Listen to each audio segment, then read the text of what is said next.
Now I gotta ride or die.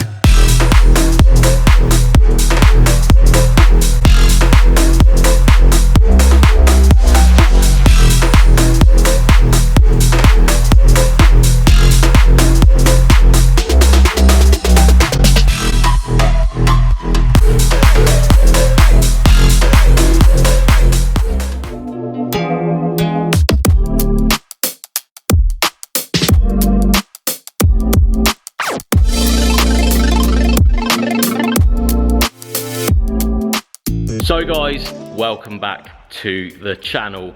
Bit of a sad video really. It's one of those things that happens with cars. No, we're not giving up on cars, we're not giving up on selling stuff, we're not doing any of that.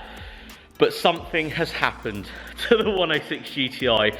During me driving it, I've actually been daily driving the Series 1 for the last sort of week when it's been really, really nice, just before the RS3 comes back. So you guys are actually seeing this video way after I actually shoot it, because tomorrow I go and get the RS3, so I get to play with that a little bit more while I take a car off the road. The idea was to actually take the Series 1 after the lovely weather we're having at the moment and actually start doing bits to that.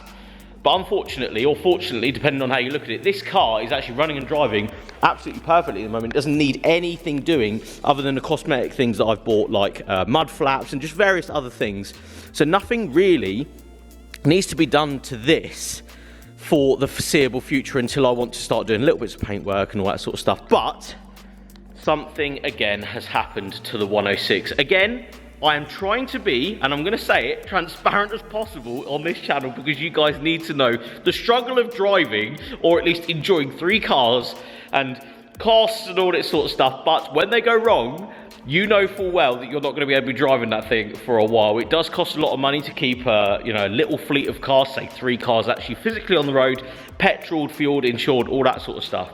So when something does go wrong, it's one of my priorities to actually look into the future and make sure that I'm doing the right thing now to make sure that this car can get back on the road as soon as possible. So I'm going to let you guys into a little secret. In fact, no, I'm going to show you. So yeah, prior to the RS3 coming back, I was daily driving the 106 GTI. So if you guys don't know, this is my 1998 106 GTI in cherry red. You guys have seen it on the channel a few times, did a little build series on it, and then it cooled off as we bought the Series 1 and then into the RS3.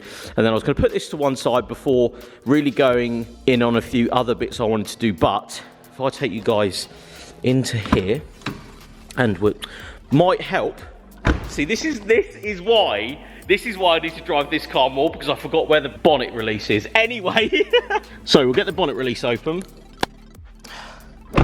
and pull the bonnet up to reveal what is going on under here. Now, it doesn't look bad. I've been daily driving this, been enjoying it. But if we look under here,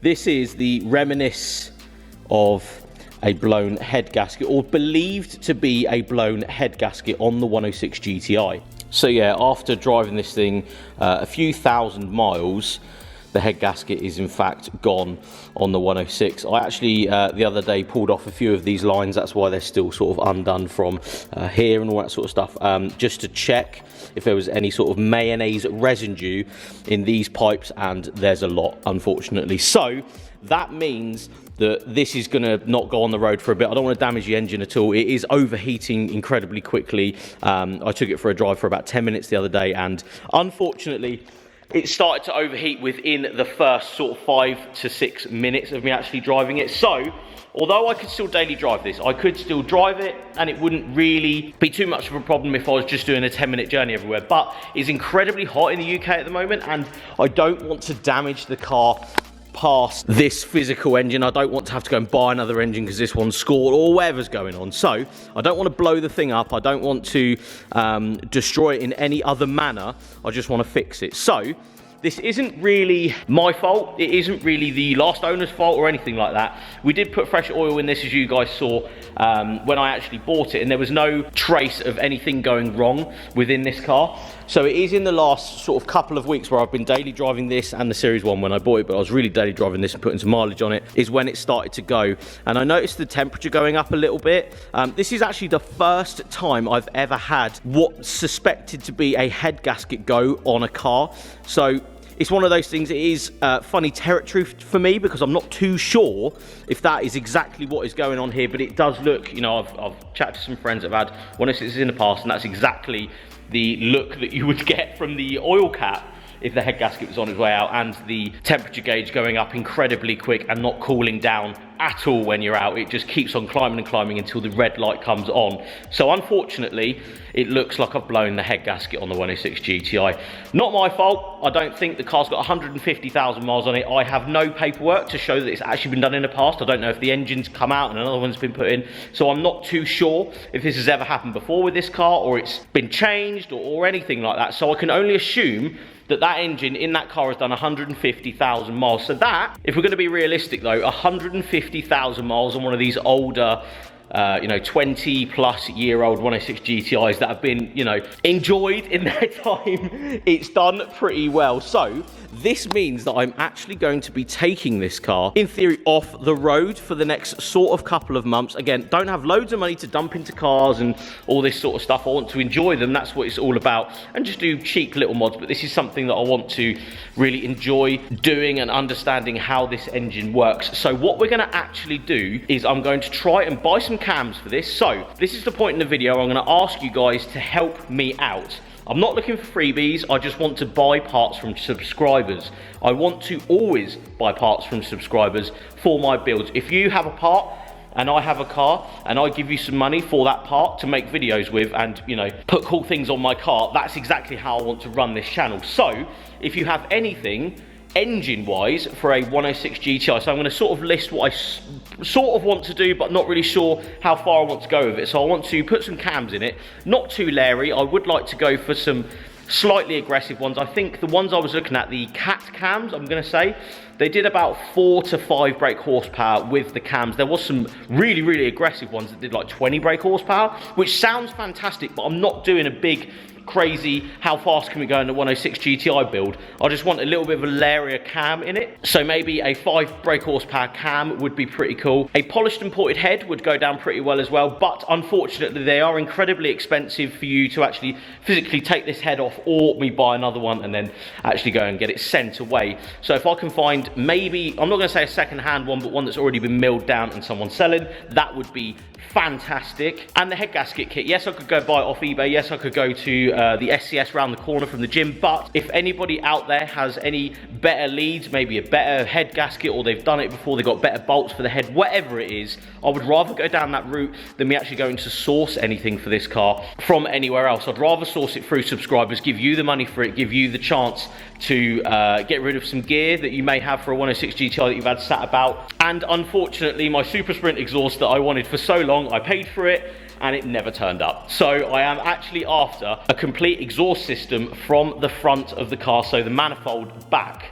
Unfortunately, I've bought a few things for this through eBay, through Facebook Marketplace, and they just never turned up, which is such a shame, but that's what happens when you build cars sometimes. That's just the reality. So if you have a Super Sprint or a Pug Sport exhaust system for the 106 GTI, I am very interested. If you have anything like head gasket set that you might have bought for your 106 GTI but you don't need anymore because you don't own it anymore, please hit me up. If you've got cams, please hit me up. I would like to get some aggressive ones, but we shall see. I don't want to go too aggressive because I still want to enjoy this thing, but an aggressive cam. If you put cammed 106 into YouTube, you will find a yellow one that has been, I think it's got a built engine and crazy cams and stuff, but it literally sounds like a rotary when it's on idle. It sounds fantastic, which is great, but I still want to enjoy this thing on the road, daily driving, all that sort of stuff. So that would be pretty cool. Set of cams, I've already got a manifold and just various other bits. There will be a lot of people out there that have had a 106 GTI and been down this route where they have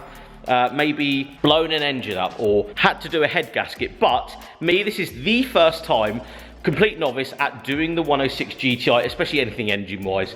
So if you can help whatsoever, please let me know. DM me on Instagram, send me an email for fydapparel.com through fyapparel.com, and please hit me up, because if you are a 106 GTI genius and you would like to give me a list of things that will make this maybe a faster build, a higher compression build, whatever, and prices and sort of ideas as to where we could take this car. I still want to make it a daily driver. I don't want to make it undrivable. Yes, I would like a little bit more power out of it, but I don't want to go mad forged NA build with throttle bodies and stuff. It sounds fantastic, but I've just built the RS3. Remember that, guys, and I'm unfortunately not made of money like other YouTubers. So it would be sick to put some carbs and like whatever throttle bodies on this, but the reality is I don't think we're gonna be able to go that far. It's very expensive to do stuff like that. Just being very reality based with you guys. So yeah, it should be really exciting when this car actually comes to it and I start pulling it apart, which should be before this video goes out. I know full well what's actually happening with it and how far we need to go with engine rebuild and what things need to be changed. But it is a bit of a sad day because I've really enjoyed driving this thing, and it's not like I can't go and drive it now. It just gets really hot and I don't want to damage anything. You'd be silly to keep on driving this. Obviously when the Series 1 is there, you can go and drive that. It's lovely in the sun. But this has been the dependable daily driver since the RS3 has actually not been in my possession. But tomorrow I go and get that back. Bit of a sad reality that the 106 GTI head gasket is gone, but it means we can build a cool little engine for it, bit of cams, bit of this, bit of that in there. It would be really, really cool to see a high compression NA build on one of these 106 GTIs, especially on YouTube. But I don't know if I want to go that far with this build. Obviously, we've got the Series 1 that needs, you know, various things doing to it. And the RS3 comes back, I want to do various things to that. So please let me know in the comments what you think. What should I do to resurrect the 106 GTI now that the head gasket has definitely surpassed itself and it's just not happy. It's not happy. Anyway, guys, I'm going to leave you with the view of the 106 GTI. She looks very sad in here. It will be moving out of here in the next couple of days, and I'm going to trailer it somewhere else. I'm going to start pulling it apart. But thank you so much, guys, for watching. Again, get in contact if you have anything for this car, exhaust cams, all that sort of stuff. Thank you so much for watching. Make sure you're subscribed for the build on the 106 GTI because it's going to be pretty sick. Anyway, guys, thank you so much for watching, and I'll see you on the next one.